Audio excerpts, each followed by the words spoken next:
नाथ प्यारे की। बोलिए श्री सतगुरु महाराज की जय। धाम के धनी आपकी सदा ही जय।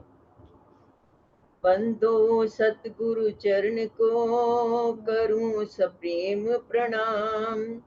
अशुभ हरण मंगल करण धनी श्री देव चंद्र जी नाम। श्री प्राणनाथ निज मूलपति श्री मेहराज सुनाम। तेज कुंवर श्यामा युगल को पल पल करूं प्रणाम। पल पल करूं प्रणाम। प्रणाम जी सुंदर सा जी। सुंदर सा जी हमारे धाम के धनी, हमारे प्राण प्रियतम, हमारे प्राण वल्लभ श्री प्राणनाथ जी पूर्ण ब्रह्म सच्चिदानंद श्री परम हमारे प्राणेश्वर शिव जी की अपरंपार मेहर से और हमारे हमारे हादी श्री सरकार श्री के आशीर्वाद से हम आज की बैठक शुरू करते हैं। तो दस्तार जी सबसे पहले हम श्री सुभाष भाई से उनकी गीत माला का भाव सुनेंगे। सुभाष भाई जी।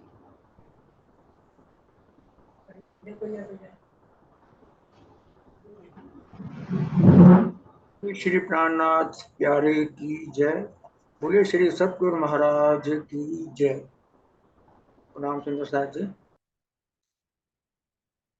कल हमने बीतक में सुना था कि किस तरह से श्री लालदास जी और गोवर्धन भाई में आपस में तकरार हो गई थी क़यामत के निशान और परमधाम कौन के मौलवी के मुख से।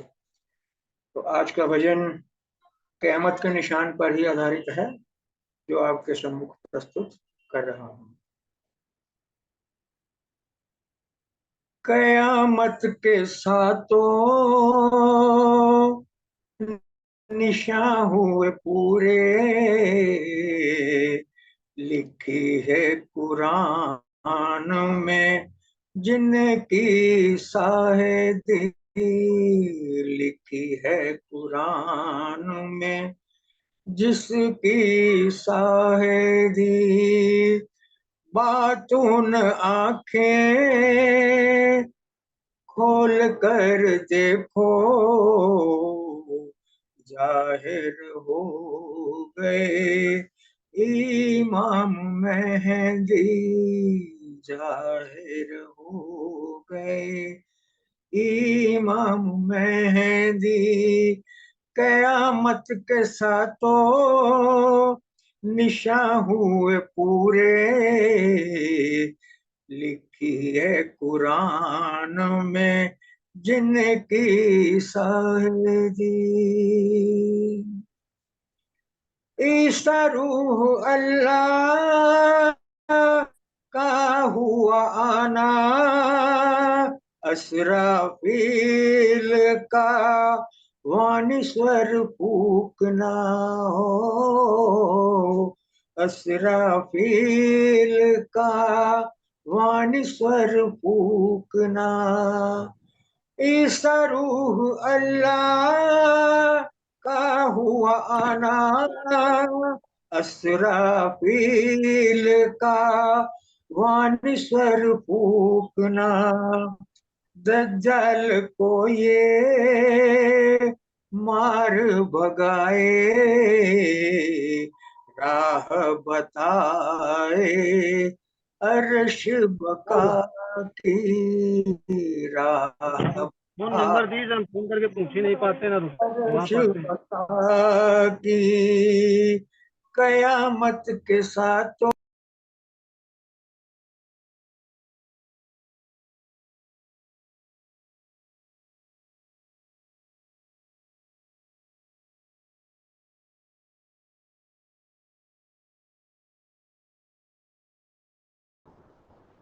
सुभाष भाई क्षमा करें, आप म्यूट हो गए, आपकी आवाज नहीं आ रही। सो सॉरी बीच में डिस्टर्ब करने के लिए। आप म्यूट हो गए थे, आपकी आवाज नहीं आ रही थी। अनम्यूट जी है। अब आ रही है। अब आ रही है। अब ठीक, अब आ रही है जी। पहला अंतरा सुना आपने? हाँ जी पहला सुन लिया जी। अच्छा चलो ठीक है, दूसरा बोल रहा हूँ अभी। क़यामत के सातों निशा हुए पूरे, लिखी कुरान में जिनकी शाहिदी। मगरब से उगया सूरज आला, नूर रोशनी देने वाला हो, नूर रोशनी देने वाला। मगरब से उगया सूरज आला, नूर रोशनी देने वाला। हिंद जमी पर आए अल्लाह ताला, इनके ही कदमों में हयाती, इनके ही कदमों में हयाती। बातुन आंखें खोल कर देखो, जाहिर हो गए इमाम मेहदी, जाहिर हो गए इमाम मेहदी। मिस्री की ईंटें गिरने लगी है, कब्रों से मुर्दे उठाने लगी है, ओ कब्रों से मुर्दे उठाने लगी है। मिस्री की ईंटें गिरने लगी है, कब्रों से मुर्दे उठाने लगी है। आजूज माजूज दिन रात है ये, खत्म करे उम्र दुनिया की, खत्म करे ये उम्र दुनिया की। आजूज माजूज दिन रात है ये, खत्म करे ये उम्र दुनिया की। बातुन आंखें खोल कर देखो, जाहिर हो गए इमाम मेहदी, जाहिर हो गए इमाम मेहदी। दाभतुल अरज जानवर हुआ है, लेकिन सूरत से इंसान है, ओ लेकिन सूरत से इंसान है। दाभतुल अर्ज जानवर हुआ है, लेकिन सूरत से इंसान है, ओ लेकिन सूरत से इंसान है। दाबातुल अर्ज जानवर हुआ है, लेकिन सूरत से इंसान है। हैवान फितरत इसकी है सारी, राह मारता है ये दुनिया की, राह मारता है ये दुनिया की। हैवान फितरत इसकी है सारी, राह मारता है दुनिया की। कयामत के साथों निशान हुए पूरे,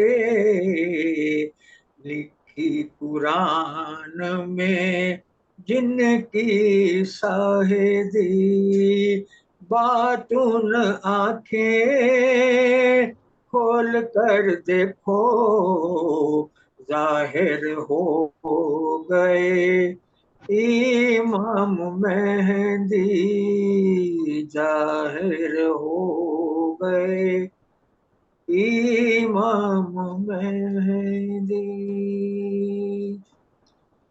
बोले श्री प्राणनाथ प्यारे की जय। बोले श्री सतगुरु महाराज की जय। प्रणाम। प्रणाम जी सुभाष भाई, आपके अत्यंत प्यारे प्यारे भाव के लिए आपके दिल में बैठे, आपके हृदय में बैठे राज जी के श्री चरणों में मेरा कोटि कोटि प्रणाम जी सुंदर सा जी। अब हम अपनी बीतक का अगला प्रसंग शुरू करते हैं। चर्चा प्रारंभ होत है, सुनो साथ चित दे, भजो राज समझ श्री प्राणनाथ, सखी जीवन हमारो एक। श्री महामती कहीं साथ जी, भया चर्चा का बखत, अब तुम सुनियो चित्त दे, लाल आगे आए बैठो इन तखत, लाल आगे आए बैठो इन तखत। प्रणाम जी सुंदर सा जी। हम पहले चौपाई वाचन सुनेंगे डॉली जी के, विमल गिरधर जी के स्वर में, फिर उसका भाव सुनेंगे। डॉली जी। बोलिए श्री प्राणनाथ प्यारे की जय। बोलिए श्री सतगुरु महाराज की जय। सुंदर साथ जी, प्रकरण 39 चौपाई संख्या 61 से आज प्रारंभ कर रहे हैं। सो लेने के वास्ते लाल जाए बेर एक, वह नित वायदा करे बातें करे अनेक, केतक दिन फिर आइया तब भया मुनकर, मेरे तफसीर है हुसैनी जो बड़ी मातबर, तब पूछा लाल दास ने उनमें क्या खबर, प्राण अर्थ पारसी है जाहिर सब ऊपर, ये बात लाल ने आए के आगे करी श्री राज, हुक्म हुआ लाल को ले आओ तुम आज, लाल फिर उनके घर गए फिरते भय दिन चार, फिर लाले आए के गया या को झूठो लगत विचार, उस वक्त में हाजिर बैठा था प्यारा, तिनने अर्ज करी मुझे कहो एकांत, मुझे कहो एकांत। प्रणाम जी सुंदर सा जी। कल तक हमने ये सुना कि श्री सनंद ग्रंथ का अवतरण हो चुका है और शेख सुलेमान उसे लेकर के आ गए हैं जामा मस्जिद में, और ईदगाह में उन्होंने आकर के उसकी आयतें भी पढ़ी, पर किसी ने भी उनकी बातों पे ध्यान नहीं दिया और एक के साथ उनका झगड़ा भी हो गया। वो वापस अपने घर आ गए। तब श्री जी भी वापस दिल्ली आ गए अनूप शहर से, और उन्होंने आकर उनसे पूछा कि क्या क्या प्रसंग हुआ। तो उन्होंने बता दिया कि श्री जी यहाँ तो कोई भी मेरी बात सुनने वाला नहीं है। तब सबने मिल करके तय किया कि अब क्या करना चाहिए। तो उन्होंने ये सोचा कि अब ऐसा करते हैं कि ये जो बातें हिंदी में लिखी हैं, क्योंकि वहां पर भी सब यही कह रहे थे कि तुम्हारी बातें तो ठीक है लेकिन ये हिंदी में है इसलिए हम नहीं सुनेंगे। तो चूंकि हिंदी में लिख रही हैं तो इसको फारसी में अनुवाद किया जाए। तो उन्होंने एक मुल्ला को बुलाया, कायम को, और उसने उसको एक लड़के को बुलाया और वेतन दे करके उसको फारसी में अनुवाद करवा दिया। तो उसको जो था ना, वो शेख जी मीर जी का संवाद इस नाम से वो कलाम था, उसको लिखा गया, जिसमें कयामत के 7 निशान लिखे गए जिनकी वास्तविकता बताई गई। सुंदर सा जी, वैसे तो सुभाष भाई ने अभी अभी अपने भजन में भी कयामत के सारे 7 निशान बोले हैं। मैं एक बार फिर से उनको दोहरा देती हूँ, जो निशान है, पहला तो उन्होंने ये कहा कि ऊपर से अर्श अजीम से मिस्री की ईंटें गिरेंगी, ये पहला निशान बताया उन्होंने। ये मिस्री की ईंटें हैं सुंदर साथ जी, ऐसा वैसे उसमें लिखा है, कुरान में लिखा है कि मिस्री की ईंटें गिरेंगी, लेकिन उसका वास्तविक अर्थ क्या है? ये जो वाणी हम पढ़ते हैं यही मिस्री की ईंटें हैं। दूसरा अर्थ, दूसरा उन्होंने निशान लिखा कि मुर्दे, कब्रों से मुर्दे उठेंगे, इसलिए ये लोग आज भी अपने जो मुर्दे होते हैं ना उनको कब्र में दफना देते हैं और ये उम्मीद करते हैं जब खुदा अल्लाह ताला आएंगे तो ये मुर्दे उठ जाएंगे। इनको इतनी समझ नहीं है कि इतने सालों बाद तो वहां पर कुछ बचता ही नहीं, सब कीड़े खा जाते हैं इस शरीर को। तो कब्रों से मुर्दे उठने का तात्पर्य ये है कि आज तक हमारे तन में, हमारे जीव में जो अज्ञान बैठा हुआ था वो अज्ञान खत्म हो जाएगा और एक अल्लाह ताला की पहचान, एक खुदा की पहचान, एक ईश्वर पूर्ण ब्रह्म परमात्मा एक ही है, ये पहचान सबको हो जाएगी। तीसरा निशान उन्होंने ये बताया कि सूरज पश्चिम से उगेगा। ये मुसलमान आज भी उम्मीद कर रहे हैं कि कयामत तो तभी आएगी जब सूरज पश्चिम से उगेगा। वास्तव में इसका अर्थ ये था कि चूंकि पहले अल्लाह ताला के या ईश्वर के आने की जो निशानियां थी, जो साक्षियां थी, वो कहाँ आई थी? अरब में आई थी। तो अरब को उन्होंने पूर्व दिशा का माना क्योंकि अरब में सबसे पहले आई थी। अब अरब से ठीक उल्टी दिशा में हिंदुस्तान पश्चिम में पड़ता है, तो वो उन्होंने क्या लिखा था कि सूरज पश्चिम से उगेगा। मतलब अब जो ईश्वर होंगे, अल्लाह ताला होंगे या पूर्ण ब्रह्म परमात्मा होंगे, उनका आगमन कहाँ होगा? हिंदुस्तान में होगा।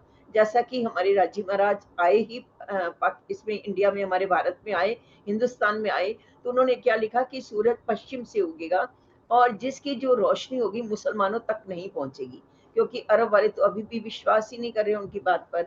ऐसा तीसरा निशान उन्होंने लिखा। चौथा निशान उन्होंने लिखा कि एक जानवर ऐसा पैदा हो जाएगा जिसका नाम उन्होंने बताया दाबतुल अर्ज नाम का जानवर, चारों तरफ सब तरफ फैल जाएगा, सब तरफ ऐसे ही ऐसे दाबतुल अर्ज जानवर वाले ही लोग होंगे। इसकी उन्होंने क्या पहचान बताई है? जो वास्तविकता बता रहे हैं, जो कुरान में लिखा है वो तो ये कहते हैं वो जो दाबतुल अर्ज जो जानवर होगा उसका मुख तो इंसान का होगा, लेकिन उसकी जो छाती होगी वो शेर की होगी, उसकी जो आंखें होंगी वो सूअर की होंगी और उसकी जो कान होंगे वो हाथी के होंगे, उसकी जो गर्दन होगी वो मुर्गे की होगी, उसकी जो पीठ होगी वो गीदड़ की होगी और उसके जो सिर पर पहाड़ी बैल के सींग होंगे। ये उसमें निशानी लिखी है। अब ऐसा जानवर तो कोई होता नहीं सुंदर साची, लेकिन आज जो इंसान है उनके अंदर ये सारी प्रवृत्तियां हैं। उसकी जो छाती है शेर की है, शेर की तरह वो हर एक से लड़ने के लिए तैयार हो जाता है, कोई भी बात आए सबसे लड़ने के लिए तैयार। दूसरा उन्होंने बताया आंखें जो है वो सुअर की होंगी। इंसान जो है ना सुंदर साथ जी, गंदी चीजों को, मतलब बुरी प्रवृत्ति वाले हो गए, उनको जहाँ गलत कोई काम हो रहा वहां आंखें तुरंत पहुंचती हैं, यहाँ तक कि हम किसी को भी अच्छी नजर से नहीं देखते, ऐसे इंसान आज है। तीसरा उन्होंने बताया कि कान हाथी के होंगे। सुंदर साथ जी, हाथी जो होता है ना अपनी प्रशंसा तो नहीं सुनता, लेकिन अगर उसकी कोई बुराई कर दे तो तुरंत उसको पकड़ लेता है और उसे बदला लेने के लिए तैयार हो जाता है। आज इंसान ऐसे ही होते हैं, उनकी कोई कितनी भी स्तुति कर ले, प्रशंसा कर ले, एक भी अगर उसकी बुरी बात ना उसको लड़ने के लिए तैयार हो जाते हैं। चौथा उन्होंने बताया गर्दन मुर्गे की होगी। मुर्गा जो होता है ना वो दाना चुगने के लिए भी अपनी गर्दन को बड़ी मुश्किल से नीचे लाता है, अकड़ी हुई गर्दन रहती है मुर्गे की। इंसान की भी गर्दन आज अकड़ी हुई है। अभिमान, घमंड इतना ज्यादा है कि किसी के आगे झुकना ही नहीं चाहता, ऐसे ही इंसान है। आखिर आगे बताया उन्होंने पीठ उनकी गीदड़ की होगी। शेर तो उसकी छाती की होगी लेकिन पीठ गीदड़ की होगी, क्योंकि लड़ने के लिए तो तैयार है, लेकिन अगर किसी ने एक डंडा भी पीछे से मार दिया तो भाग खड़ा होगा गीदड़ की तरह, फिर वो उसको सहन नहीं होगा, जरा से भी सहन नहीं कर पाएगा। आगे उन्होंने बताया है कि उनके सिर पर पहाड़ी बैल के सींग होंगे। जैसे पहाड़ी बैल होता है ना, वो हर जगह अपने सींग ना झाड़ियों में घुमाता रहता है, मारने के लिए तैयार रहता है, अगर कोई और नहीं मिले तो झाड़ियों से उलझने के लिए तैयार होता है। तो यही इंसान की प्रवृत्ति भी हो गई है। तो दाबतुल अर्ज मतलब ऐसी सारी निशानियों वाले हर इंसान आज हमें चारों तरफ दिखाई दे रहे हैं। तो वही उन्होंने कहा कि दाबतुल अर्ज जो जानवर होगा ना वो पूरे संसार में घूमेगा, पूरे इधर उधर घूमेगा। और आगे उन्होंने बताया कि मोमिन इनके साथ ही लड़ेंगे और मोमिनों के हाथ ना, उनके हाथ में 72 हाथ की तलवार होगी और वो जो तलवार ऐसी होगी कि वो एक ही वार में 70-70 लोगों को कत्ल कर देंगे। मतलब उनके हाथ में ज्ञान की ऐसी तलवार होगी, अपने ज्ञान के द्वारा वो कितने लोगों को एक साथ उनके प्रश्नों के जवाब दे देंगे।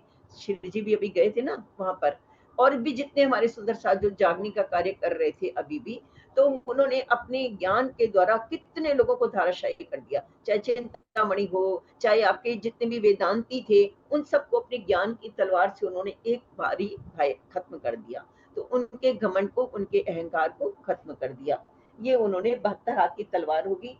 और ये भी कहा कि मोहम्मद साहब उनके साथ आएंगे, उनके साथ मोहम्मद साहब दोबारा आएंगे, उनके साथ ईसा रुअल्लाह भी आएंगी, मतलब शामा जी भी आएंगी, और उनके साथ अल्लाह ताला भी होंगे, वो भी आएंगे वहां पर। और ये भी लिखा कि आजूज माजूज जो है वो वैसे नूह नबी के पोते कहे गए हैं, जो अष्टधात की दीवार को चाटते रहते हैं, दिन भर चाटते हैं, रात भर में वो तलवार फिर मोटी हो जाती है वैसी, और न दिन भर तो चाट चाट के उसको बिल्कुल कागज की तरह पतली कर देते हैं, रात में वो फिर से मोटी हो जाती है, अगले दिन फिर से चाटना शुरू कर देते हैं। ये एक तरह से प्रतीकात्मक है। आजूज माजूज जो है वो दिन और रात है, जो दिन और रात हमारे शरीर को ना खत्म करते रहते हैं। हमारी उम्र कैसे कम हो रही है, दिन बीत रहा है, रात बीत रहा है, दिन बीत रहा है, रात बीत रहा है। दिन भर तो हम लोग काम कर करके बिल्कुल थक जाते हैं, रात में फिर से हम तैयार हो जाते हैं अगले दिन के काम के लिए।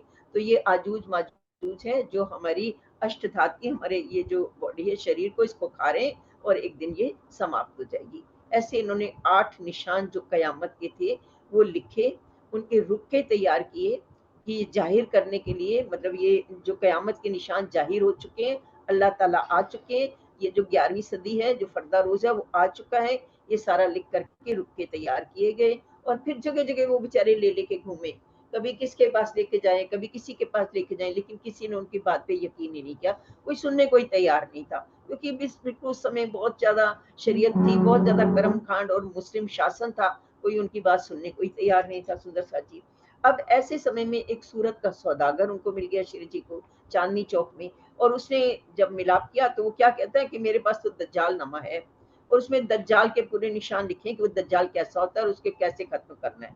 श्री जी ने कहा लेके आओ। अब वो लालदासी बेचारे रोज रोज जाते उनके पास, भाई दे दो, भाई दे दो, दे दो, नहीं दिया उसको, कितने दिन तक जाते रहे, नहीं दिया। फिर कहता है, बात घुमा दी, फिर कहता है मेरे पास तफसीर हुसैनी है। तो उन्होंने कहा उसमें क्या है, कहता है उसमें ना सारी बातें जो कुरान में है ना वही फारसी में अनुवाद की गई हैं, और बहुत उसकी ना शुद्ध अनुवाद है और उसकी बहुत मानता है। लालदासी ने आके बताया शिव जी को, भाई उसके पास तफसीर हुसैनी है, बोलते जाओ लेके आओ, उससे वही लेके आओ। फिर वो गए, भाई तो तफसीर हुसैनी दे दे, तो वो भी नहीं देने लगा, उनको बार बार आज दे दूंगा, कल दे दूंगा, उनको टालता रहा। तो लालदासी ने आकर के कहा शिव जी वो तो देना ही नहीं चाहता, उसके मन में तो चोर है, वो देना ही नहीं चाहता, बहाने बना रहा है हमको। तो उन्होंने शिव जी ने फिर आगे क्या किया, वहां पर दयाराम जी बैठे हुए थे, फिर उन्होंने दयाराम जी ने कहा शिव जी ये काम आप मुझे दीजिए, मैं आपको लाके दूंगा तफसीर हुसैनी। तो शिव जी ने कहा हम तो इतने परेशान हो रहे हैं, तुम कहाँ से ले आओगे? बोले मेरे मित्र हैं और मैं किसी न किसी तरीके से तफसीर हुसैनी लेकर आऊंगा। अब वो कैसे तफसीर हुसैनी लाए हम सुनते हैं सुंदर साथ जी। तब श्री राजे हुक्म किया तुम ले आओ हुसैनी तफसीर, बड़ी चाह है हमको पहुंचे मजल मीर। तब हुक्म श्री राज का सिर चढ़ाया दया राम, अपने असनाओं रहत थे 300 कहा एक काम। हमारे असनाओं ने पाती लिखी हम पर, हुसैनी मंगाई है बहुत निहोरा कर। तब उनने कहा मैं करो तुम्हारा काम, तब ही सुन हाजिर करी दई हाथ दया राम। दिए 40 रुपया दिन में दिए 2 फेर, खुशहाल हुआ दया राम जाए लगा सिर मेरा। वहां से लेकर धाया आए पहुंचा पास श्री राज, ले तपसीर आगे धरी ये हुआ सिद्ध काज। तब श्री जी ने उन्हें हुक्म दिया कि भाई आप तफसीर हुसैनी ले आओ। तो दयाराम जी ने बहुत अपनी चतुराई से काम किया, उनके मित्र थे जो मुस्लिम थे, अच्छी दोस्ती थी उनके साथ, तो उन्होंने ना एक पत्र तैयार किया, खुद ही पत्र लिखा किसी और के नाम से, अपने मुस्लिम दोस्त के नाम से पत्र लिखा, भाई मेरे घर में कोई विवाह है और मुझे तफसीर हुसैनी का पाठ करना है, तो मेरे पास है नहीं, तो तुम कृपया करके दिल्ली से ही मंगवा के हमको दे दो। खुद ही पत्र लिखा, खुद ही साइन किए और उन अपने मुस्लिम भाइयों के पास जाके बोला, भाई ये एक पत्र आया है मेरे मुस्लिम दोस्त का, और उसको वो जो आपके यहाँ जो तफसीर हुसैनी होती है ना, उसको वो चाहिए, तो आप कृपया करके मुझे ला दो, मैं उसको भेज दूँ, मेरा दोस्त है वो। बोले हाँ होती तो है। तो बोले ठीक है आप मुझे ला दो। कहते हाँ ठीक है मैं ला देता हूँ। तो वो लेके आ गए और वो उनको देने लगे। तो उन्होंने कहा भाई कितने की है? बोले ये 40 रुपए की है। बोले अरे हमें दे रहे हो, हमने तो अपने दोस्त को देना है और तुम भी हमारे दोस्त ही हो, धार्मिक कार्य है, कुछ तो कम करो। इसलिए कि ताकि उनको विश्वास हो जाए कि भाई इन्होंने उन्हीं को देनी है। तो उन्होंने कहा अच्छा ठीक है तुम 2 रुपए और कम कर दो। तो 38 रुपए में वो उनसे लेकर के तफसीर हुसैनी दे दिया उनको। और दयाराम जी बड़े प्रसन्न हुए, भाग के आए श्री जी के पास, श्री जी ये बहुत बड़ा काम हो गया, ये लीजिए तफसीर हुसैनी मिल गई है। और उन्होंने तफसीर हुसैनी श्री जी को दी। अब क्या हुआ आगे? तफसीर को देख के श्री राज भये खुशाल, बातें लगे करने आगे गुलाम लाल।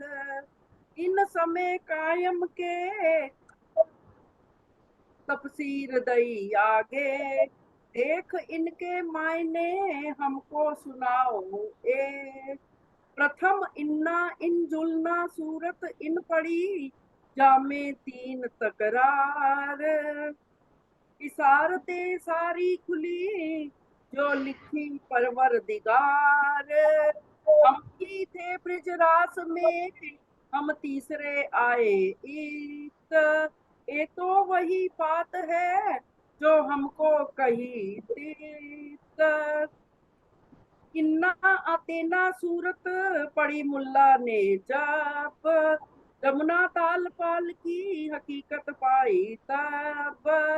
जब चोट लगी श्री राज को आया ऐसा हाल, ना रही उठने की ताकत हुए अति खुशाल, हुए अति खुशाल।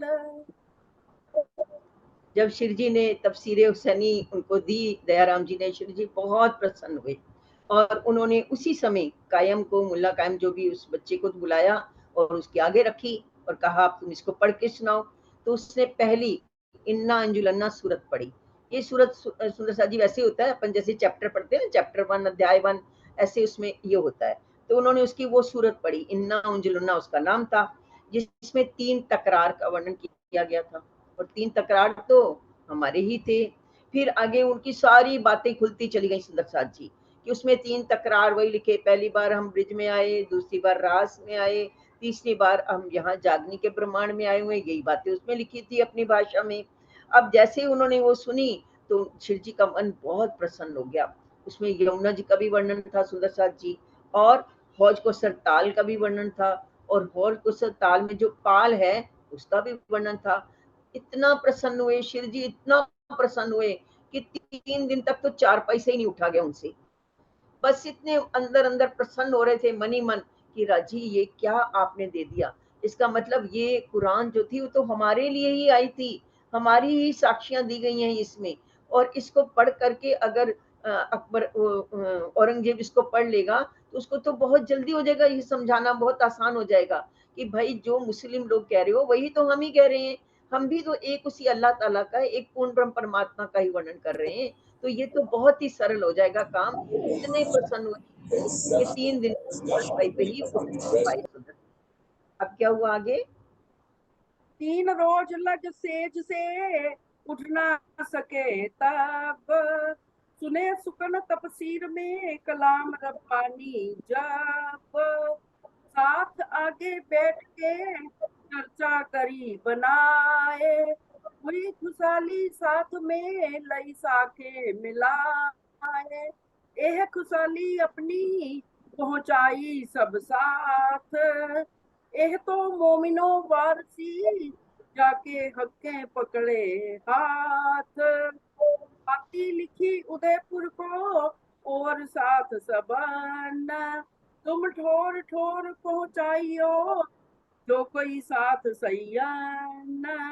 सुनियो भीम मुकंद जी उद्धव के सौ श्याम, हम पाती पड़ी मोहम्मद की सब पाई हकीकत धाम।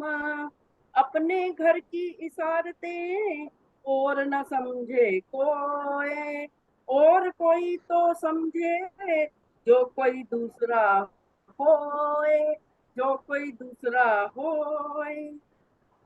जब सुंदर साथ जी इस तरह शिव जी ने वो सब सुना और उनका मन इतना प्रसन्न हुआ, तो उन्होंने सबको बिठाकर फिर से चर्चा शुरू की और उनको आगे बताया सुंदर साथ को कि जो कुछ वेदों में लिखा है वही कतेबों में लिखा है, और जो हम कह रहे हैं हमारे आने की मतलब जागने सॉरी सुंदर साथ जी, इस जागने के ब्रह्मांड में ब्रह्म मुनि यहाँ आए हुए हैं, ये बातें भी उसमें कुरान में साफ साफ लिखी हुई थी। और जो ब्रह्म मुनि यहाँ आए हुए हैं उनको लेने के लिए खुदा ताला अल्लाह ताला आएंगे, ये सारी बातें उसमें कुरान में लिखी हुई थी सुंदर साथ जी। तो ये पढ़कर सारे सुंदर साथ भी इतने प्रसन्न हुए कि ये तो दोनों धर्म ही एक हो गए, ये तो पता चल रहा है कि ईश्वर एक है। अभी तक हम जिस उसमें घूम रहे थे, जो वो कह रहे थे कि नहीं हमारा अल्लाह ताला अलग है, या हम कह रहे थे हमारा ईश्वर एक है, ये बातें ही सारी खत्म हो गई। ईश्वर के पास से न तो कोई हिंदू आया, न कोई मुस्लिम आया, न सिख आया, न ईसाई आया, ये धर्म तो हमने बना लिए। ईश्वर तो ईश्वर, जब आप भी कह रहे हो ईश्वर एक है, हम भी कह रहे हैं ईश्वर एक है, तो फिर ये दो कैसे हो गए? वो तो एक ही रहेंगे ना। तो सुंदर साथ जी यही बात श्री जी ने जब सारे सुंदर साथ को समझा दी, सब बहुत प्रसन्न हो गए। इतने प्रसन्न हो गए कि उन्होंने फिर आगे श्री जी ये भी कहते हैं कि ये जो कुरान है हमारे लिए आया है, हमारी ही बातों को सत्य सिद्ध कर रहा है कुरान, और इस कुरान के वारिस उत्तराधिकारी वही हैं जिनके हाथ धनी जी ने पकड़ लिए हैं। जो धनी जी पर पूर्ण ब्रह्म परमात्मा पर, एक ईश्वर पर, राज्य महाराज पर विश्वास करेगा, उसी को ही ये बात समझ में आएगी। तो ये उन्होंने अपने भीम भाई को, मुकुंद जी को, लालदास जी को, सबको पास बिठा करके ये कहा कि बहुत ही शुभ सूचना है कि हमारे ही कुरान में हमारी ही बातें लिखी गई हैं और ये सारे धर्म का झगड़ा ही खत्म हो जाएगा। ये शुभ सूचना अब सबको पहुंचा देना। तो सब जगह पत्र लिखे गए, सबको ये शुभ सूचना दी गई, भाई जो वेदों में कहा गया वही कतेबों में किया गया, और कुरान में हमारी ही साक्षियां दी गई हैं। सबके घरों को सबको ये पत्र पहुंचाए गए। और एक पत्र जो था ना सुंदर सा जी, आगे हम पढ़ेंगे और कहाँ पहुंचाया गया, सुनते हैं आगे। इन भांत की पातियां पहुंचाई सब साथ, खुशहाली तिनको दीजियो जो लड़त दज्जाल सो बात। इन समय नौतनपुरी से आए पहुंचे प्रेमदास, नाग जी संग जी शामिल आए प्रमोदने की आस। ये आए दिल्ली मिने सराय हवेली रोहिल्ला खान, एक दावा ले बैठे ईसे का इनका तिन पर था ईमान। थे गिरोह यहूदन में इनो था मसनंद का काम, अकस राखते दीन से जो बरहक इस्लाम। रसूल साहिब की बात को कबहू न सुने कान, खुदा एक मोहम्मद बरहक तापर ना ल्यावे ईमान, तापर ना ल्यावे ईमान। तो सुंदर साथ जी इस तरह के पत्र लिख करके सारी जगह पहुंचा दिए गए। इसी समय में नौतनपुरी से प्रेमदासी, नाग जी और संग जी, ये तीन जने आए। ये तीनों बिहारी जी के साथी थे, और वहां चूंकि बिहारी जी के पास अब कुछ ज्ञान तो था नहीं, तो वहां पर अब लोग भी कम जाने लग गए थे, जिससे उनकी थोड़ी आर्थिक संकट आ गया था, क्योंकि जो सुंदर साथ थे अब तो श्री जी के साथ आ गए थे, और जो श्री जी से उनको कमाई हो रही थी वो भी बंद हो गई थी।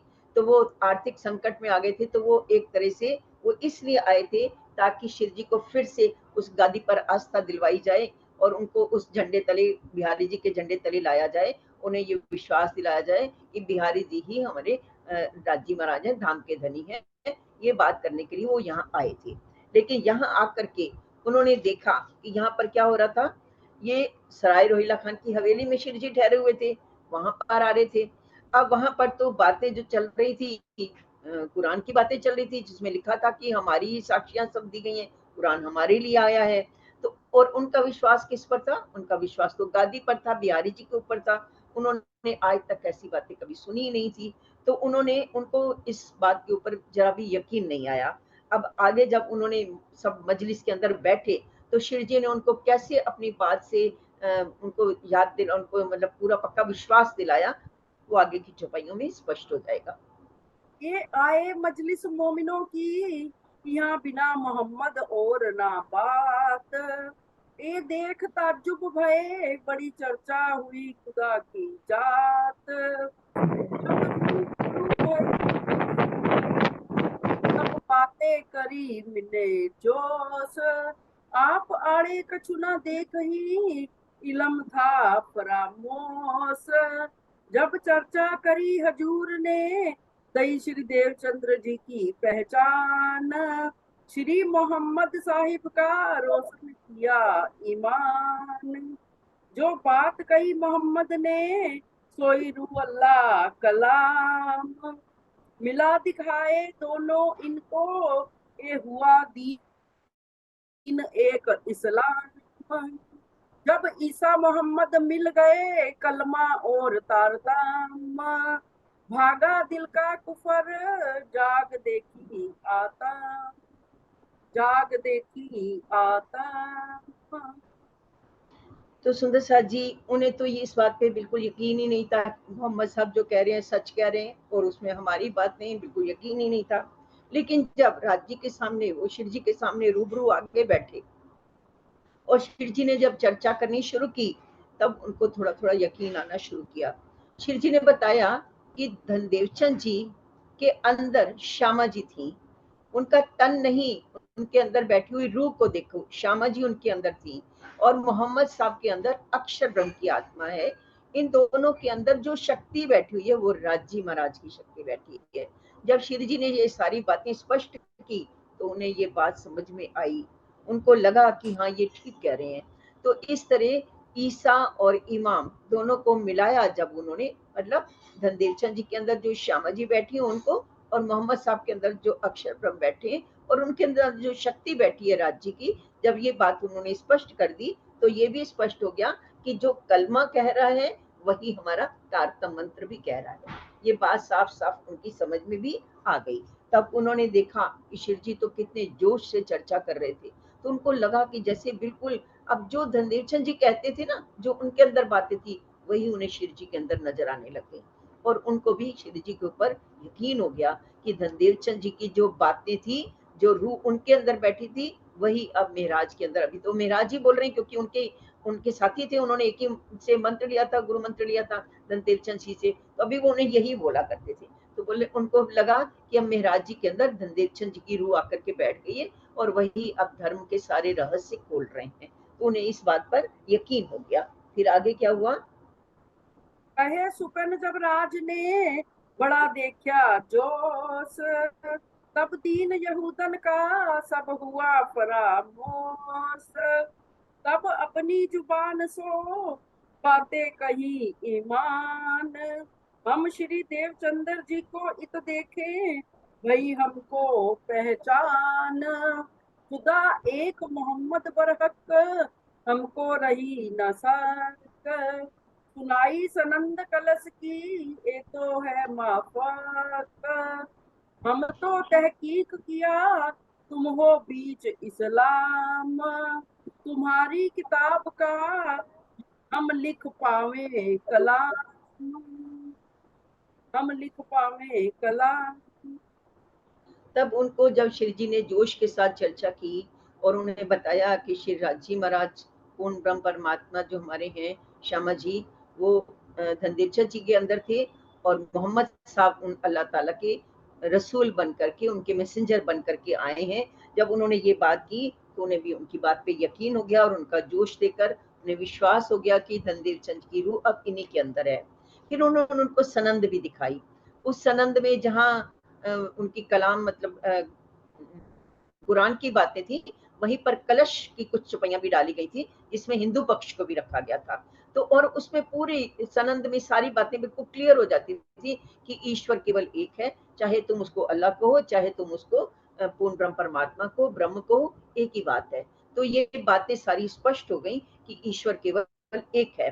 ये सारी बातें जब उनको समझ में आ गई तो उन्होंने कहा, हाँ, आपने जो किताब लिखी है सनंद, वो पूरे विश्व को एक कर सकती है, धर्मों के सारे झगड़े ही खत्म हो सकते हैं, और हम आपकी बात पर विश्वास करते हैं। वो उनकी बात पर विश्वास किया उन्होंने, और उन्हें लगा कि हम आप पर ईमान करते कि धनदेव चंद जी अब आपके ही अंदर हैं और आप ही ये जागने का कार्य कर रहे हो। तो उन्होंने उनके ऊपर पूरा यकीन किया। फिर क्या किया उन्होंने? हम भी सब साथ को लिखेंगे सुगाना, हम अब लो भूले थे है इत बात मोमेना। श्री धनी देवचंद्र जी को हम देखा है इत, तुम ईमान लियाइयो जो कोई होवे जीत। इन भांत सब सात को पाती लिखी बनाए, सो पाती सब ठोरों को कई सबों पहुंचाए। शेख बदल और नाग जी एक ठोर किए जब, संग जी शामिल होए के काम खिलाया कुफर सारा दिल का भाग गई सब सक। एक दिन होए मिले ल्याए ईमान ऊपर हक। इन भांत 22 दिन रहे सोहबत में, प्रेमदास ने देखिया बात इन किस्से से, बात इन किस्से से। अब जब उन तीनों को शिव जी की बातों पर विश्वास हो गया तो उन्होंने कहा कि हम आपकी बात पे यकीन करते हैं, और हम बिल्कुल ये अब मानते हैं, हमारी जो हम आज तक भूल गए थे हम लोग, अब हम बिल्कुल हमने सच पहचान लिया है कि देवचंद जी, श्री धन देवचंद जी आपके अंदर ही अब जागने का कार्य कर रहे हैं। तो उन्होंने कहा हम ये पत्र लिख करके सब जगह भेज देते हैं।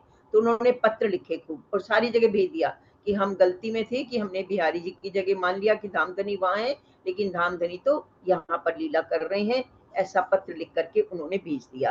अब शेख जी और नाग जी और जो भी तीनों जने थे, उनका सारा कुफर भी मिट गया, जो अपने मन में जो भी वो लेकर के आए थे वो दुराव भी खत्म हो गया, और उन्होंने शिव जी पर पक्का यकीन कर लिया। अब वहां पर बिठा करके उन्होंने जब उन्हें चर्चा भी सुनाई तो सबका विश्वास बड़ा पक्का हो गया। 22 दिन तक सुंदर साथ जी वो लोग तीनों वहीं पर रहे। अब प्रेमदास जी ने, उनको कुछ कुछ शक होने लगा। प्रेमदास जी का तो यकीन पक्का था, लेकिन उन दोनों का यकीन अभी पक्का नहीं था। आगे फिर उन्होंने, प्रेमदास जी ने क्या किया, अगली चौपाइयों में हम सुनते हैं। कहिया प्रेमदास ने हम सो बातें करते और, रूबरू में देखिया ईमान ल्याए इस छोर।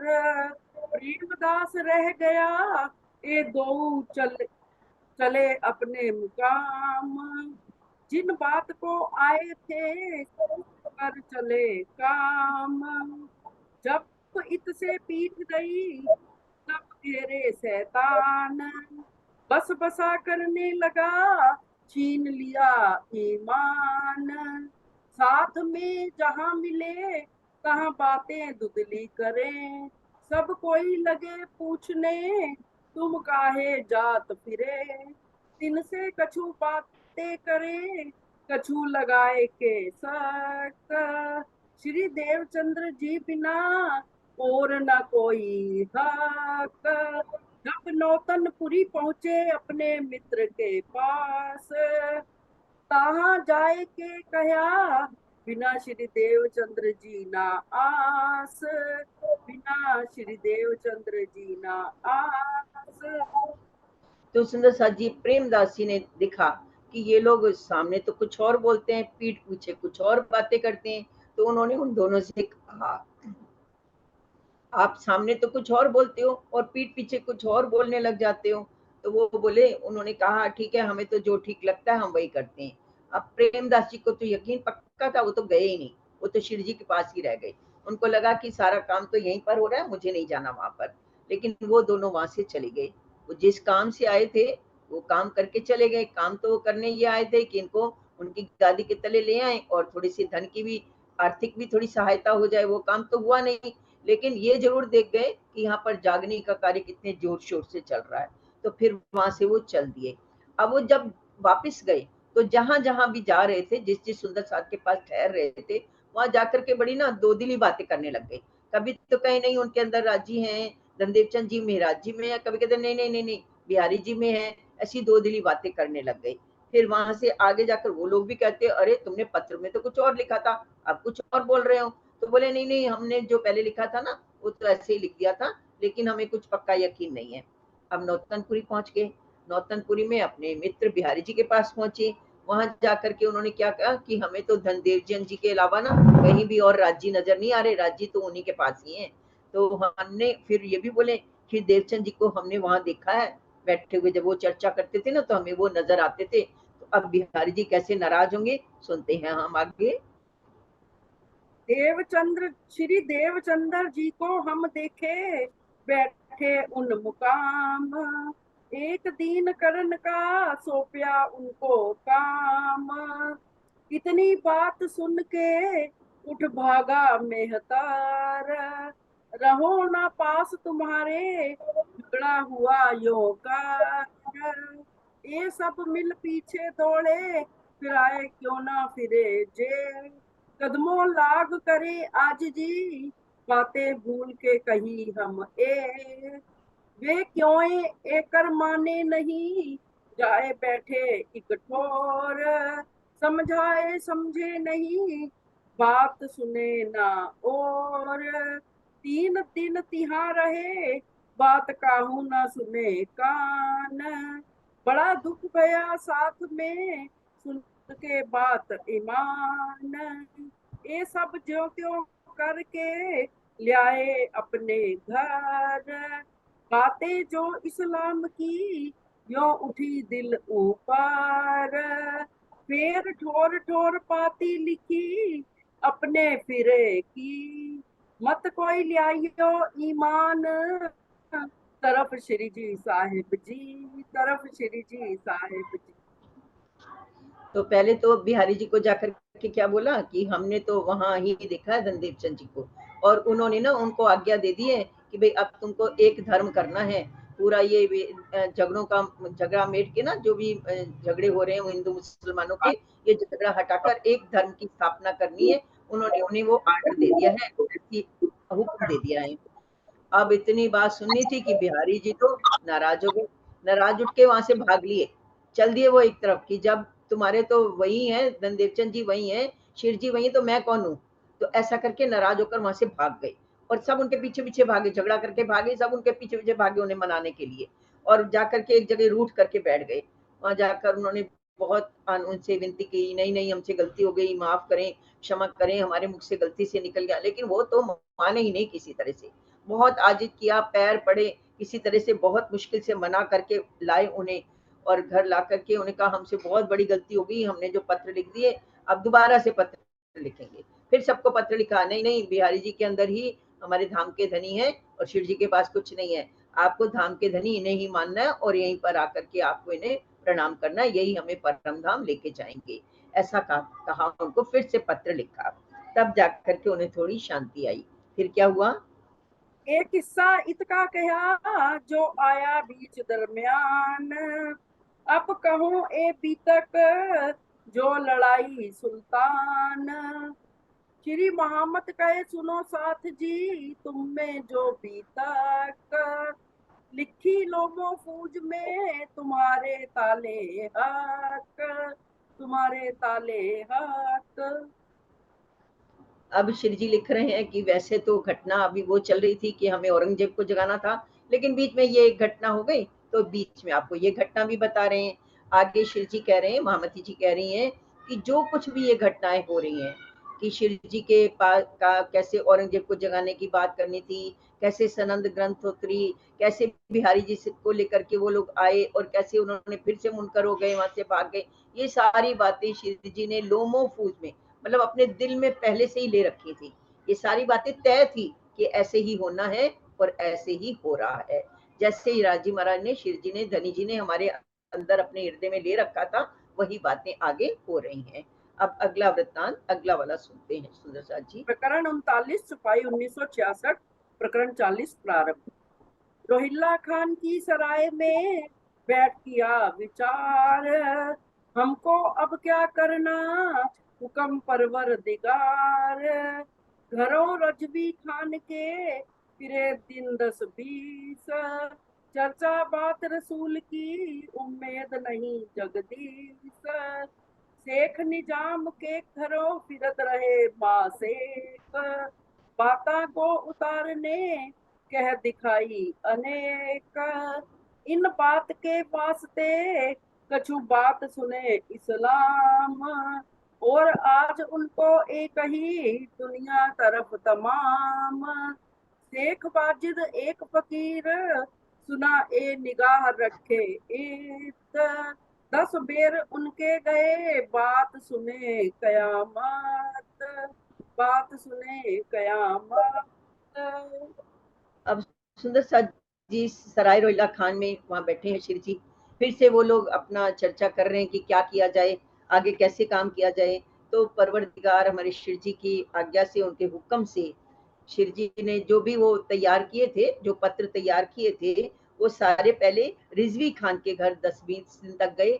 उन्हें अपनी बात समझाने की कोशिश की, भाई कयामत के निशान जाहिर हो गए हैं और अल्लाह ताला भी आ चुके हैं अपने वायदे के मुताबिक। लेकिन उसने बिल्कुल यकीन नहीं किया, वहां पर कुछ बात बनी नहीं। वहां से फिर शेख निजाम के घर गए, वहां भी 1 महीने तक लगातार जाते रहे कि शायद उसको यकीन हो जाए हमारी बात का, लेकिन उसने भी कुछ ज्यादा यकीन किया नहीं। उसके बाद फिर सुंदर साथ जी, फिर एक फकीर था, शेख वाजिद एक फकीर था। उसने जब उन पर उनकी निगाह पड़ी तो उसके पास भी 10 दिन तक जाते रहे उन्हें, लेकिन उन्हें भी कयामत की बातें सुनाई। उसने भी कुछ सुनी तो नहीं, लेकिन वहां से फिर उनको एक सागर मल भी मिल गया। उनसे भी, उनके घर भी 10 बार तक 10 दिन तक जाते रहे, उन्हें भी कहा, बहुत कुछ कहा। उनकी सोहबत से एक बख्तावर नामक व्यक्ति उन्हें मिला, वहां जाकर के भी उन्होंने चर्चा सुनाई, उसने भी सुनी उनकी चर्चा, लेकिन कोई अभी पक्का यकीन नहीं कर रहा था। तो इस तरह शिव जी की बात कहने के लिए घर घर गए, वो सबको उन्होंने कहने का कोशिश की कि वे सुन ले कि ईश्वर केवल एक है, जिसे तुम अल्लाह ताला कहते हो उसे ही हम पूर्ण ब्रह्म परमात्मा कहते हैं। खुदा धर्म केवल एक है, आप हिंदू और मुस्लिम का झगड़ा खत्म करो। ये बात वो समझाने के लिए बार बार जगह जगह जा रहे हैं, लेकिन उनकी बात पर कोई विचार नहीं कर रहा, कोई उनकी बात सुनने को तैयार नहीं है। फिर आगे क्या किया उन्होंने, सुनते हैं सुंदर साथ जी। करी सो करी सोपत सागर मल्ल सो, घरों गए 10 बेर, चर्चा सुनाई।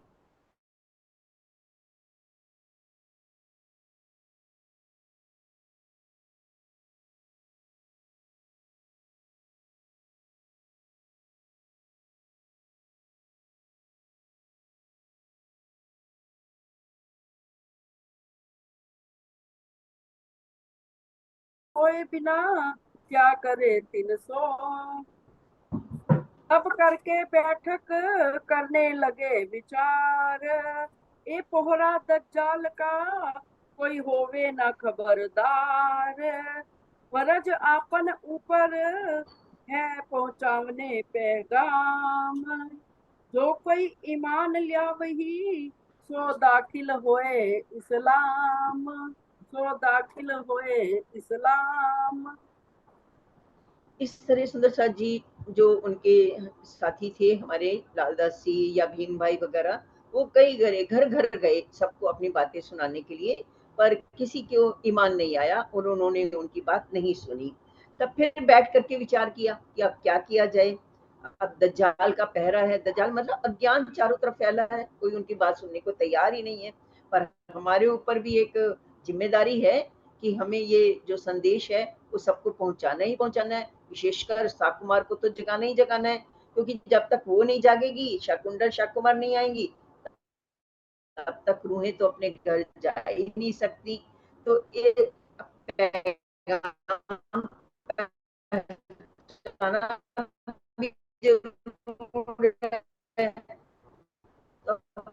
क्या किया जाए।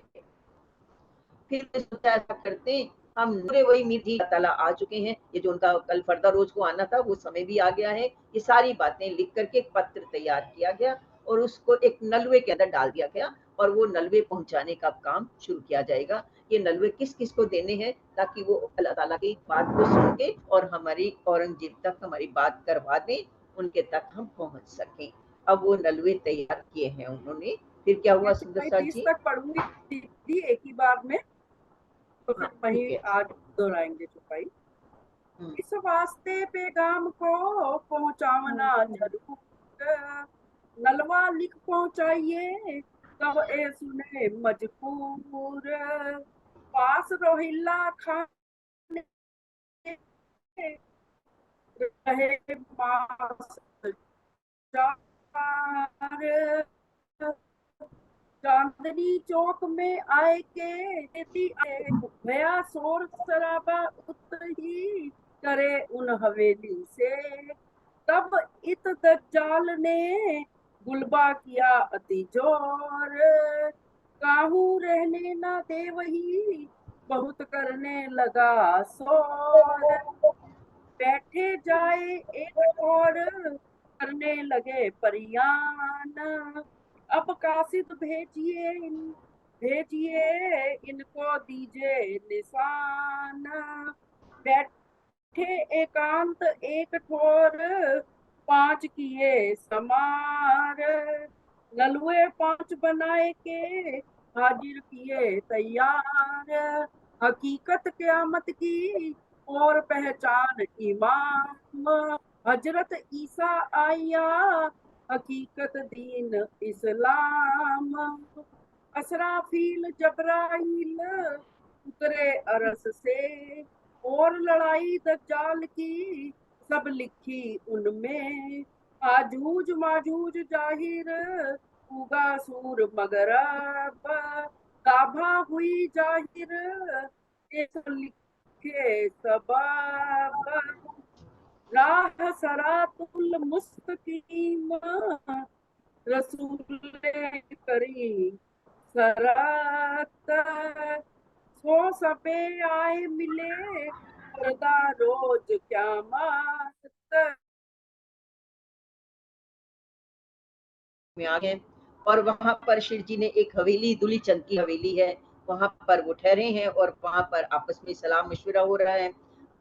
अब वहां पर दूली चंद ने देखा ये है तो हिंदू, धोती कुर्ता पहनते हैं और कुरान की बातें करते हैं, तो वो उनको तो जची नहीं और उन्होंने खूब शोर मचाया, भाई मेरे घर में नहीं चलेगा, आप हो तो हिंदू और मुस्लिमों की बातें करते हो, आप तो यहाँ से खाली करो।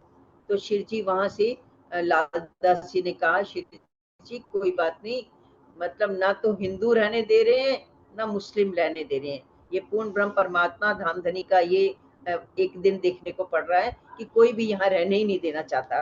तो वहां से वो एक पास में एक बरगद के पेड़ के नीचे जाकर उन्होंने पनाह ली कि अब बैठेंगे और यहीं से सारा कार्य किया जाएगा।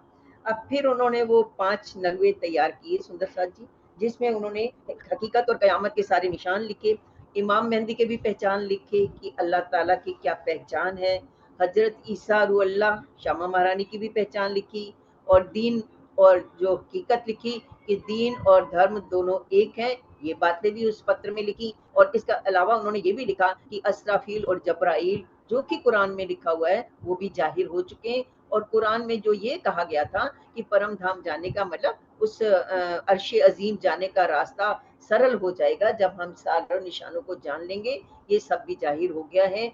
उसमें आजूज माजूज की भी पहचान, पूरे 7 निशान भी उन्होंने बता दिए, ये सारे लिख करके उन्होंने वो पत्र नलवे तैयार कर लिए। अब वो नलवे लेकर के वो कहाँ कहाँ जाएंगे, तो वो आगे कहते हैं मोहम्मद साहब ने जो 11वीं सदी में बताया था कि वो फरदा रोज को, मतलब 11वीं सदी को फरदा रोज को मैं दोबारा आऊंगा, वो फरदा रोज मतलब 11वीं सदी, और 11वीं सदी अब आ गई है क्योंकि मोहम्मद साहब को जाने के बाद 1100 वर्ष बीत चुके हैं और वो आ चुके हैं, ये भी उन्होंने उसमें लिख दिया, और कयामत के सारे निशान भी जाहिर हो गए हैं, ये भी उसमें उन्होंने लिख दिया। और अब वो नलवे जो पत्र हैं कैसे औरंगजेब के 5 वो पहुंचाए जाएंगे, इसके विषय में हम सुंदर साथ जी कल सुनेंगे, समय थोड़ा हो गया है। आपकी आज्ञा से मैं फिर से सुंदर साथ जी आपके श्री चरणों में निवेदन करना चाहूंगी कि मैं बहुत ही अज्ञानी जीव हूँ, इतना ज्ञान नहीं है मुझे, जो कुछ मैं सरकार श्री की चर्चा सुन लेती हूँ, स्वामी जी की ये टीका पढ़ लेती हूँ, या और हमारे परमहंस जो भी हैं, डॉक्टर देव हैं, या और जो भी हैं जिनकी भी मैं चर्चा सुन लेती हूँ, वही आपके सामने जितना मेरा जीव ग्रहण करता है आपके चरणों में रख पाती हूँ। अगर मेरे से कोई भूल चूक हो जाए तो आप मुझे क्षमा करेंगे, मैं ऐसी उम्मीद करती हूँ। प्रणाम जी, सुंदर साथ जी। छुपाई दोहराते हैं अब। रात छुपाई दो राह सरातल मुस्तकीम रसूल ने करी सरात। सो सबे आए मिले फरदा रोज क्यामत। फरदा रोज उज क्यामत। कयामत। बोलिए श्री प्राणनाथ प्यारे। जय श्री सतगुरु महाराज की जय। समस्त सुंदर साथ की जय। प्रणाम जी। जी बेटा, प्रणाम जी। आवाज आ रही है सुंदर चाची?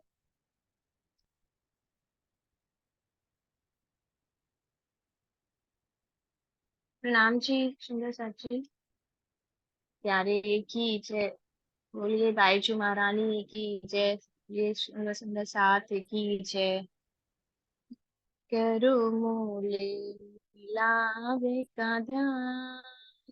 करो मोले लावे का ध्यान। जहाँ पर आत्मा बैठ है, जहाँ बैठे हैं श्यामा श्याम। जहाँ बैठे हैं श्यामा श्याम। जहाँ आत्मा बैठी है, करो मोल मिलावे का ध्यान। जहाँ पर आत्मा बैठी है, 64 तुम्हारे द्वारे हैं, अंगों से उठता जो नूर है। नूरे नूरे सब जग करते हैं, मानो उठे कोटि सूर्य है। यह खिलवत है नूरे भरी। यह खिलवत है नूरे भरी। जहाँ पर आत्मा बैठी है, करो मोले मिलावे का ध्यान। जहाँ पर आत्मा बैठी है, कली की लम्बियों रे ऊपर चंदवा। सखियों की शोभा अपार है। सखियों के साथ बराई के बैठी, बैठक इनकी वही है। बैठी रूह है जहाँ बार है जान। बैठी रूह है जहाँ बार है जान। जहाँ पर आत्मा बैठी है, जहाँ बैठे हैं श्यामा श्याम। जहाँ पर आत्मा बैठी है, मध्य में सिंहासन राज श्यामा जी का। चारों चरण अति प्यारे। एक चरण है नूरी चौकी पर, दूजा बाई जांगे ऊपर। अब चरणों में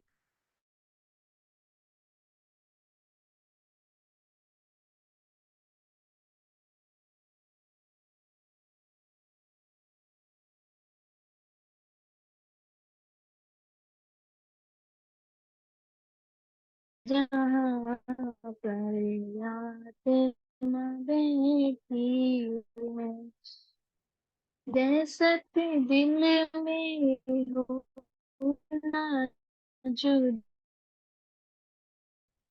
आत्मा बैठी है, जहाँ बैठे हैं श्यामा श्याम। जहाँ बैठे श्यामा श्याम। जहाँ पर आत्मा बैठी है, हृदय में चढ़ी चढ़ी आई पियासी। बैठक के जो मुड़ मिलावे की। इश्क हमारा हमको लौटा दो, करूँ मीठी बातें तुमसे। अब खिलवत की आवे याद। अब खिलवत सुख खिलवत की आवे अब याद, जहाँ पर करो मोल मिलावे का ध्यान, जहाँ की आत्मा बैठी, जहाँ बैठे श्याम श्याम।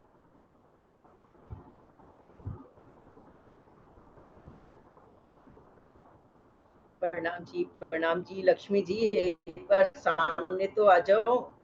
आप वीडियो ऑन करके सामने आओ बेटा, आंटी देखने आज में। जी सुंदर साथ जी। प्रणाम जी सुरक्षा जी, प्रणाम जी बेटा, प्रणाम जी, प्रणाम जी। प्रणाम। सभी सुंदर साथ जी को प्रणाम। प्रणाम जी। बोलो श्री कृष्ण कन्हैया लाल की जय। बोलो सतगुरु महाराज की जय। बोलो श्री प्राणनाथ प्यारे की जय। बोलो श्री बाबा दयाराम साहेब आपकी सदा ही जय। बोलो श्री राम रतन दास महाराज की जय। बोलो समर सुंदर साथ की जय।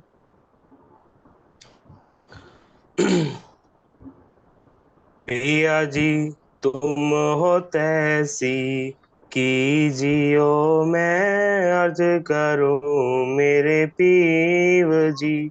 हम जैसी तुम जिन करो, मेरा तलब तलब जाए जीव जी। जीवड़ा तो जी वे नहीं क्यों, मीठे दिल की प्यास जी। तुम बिना किन सो कहूँ पिया, तुम हो मेरी आस जी। आस वीरानी तो करूं पिया, जो कोई दूसरा होए जी।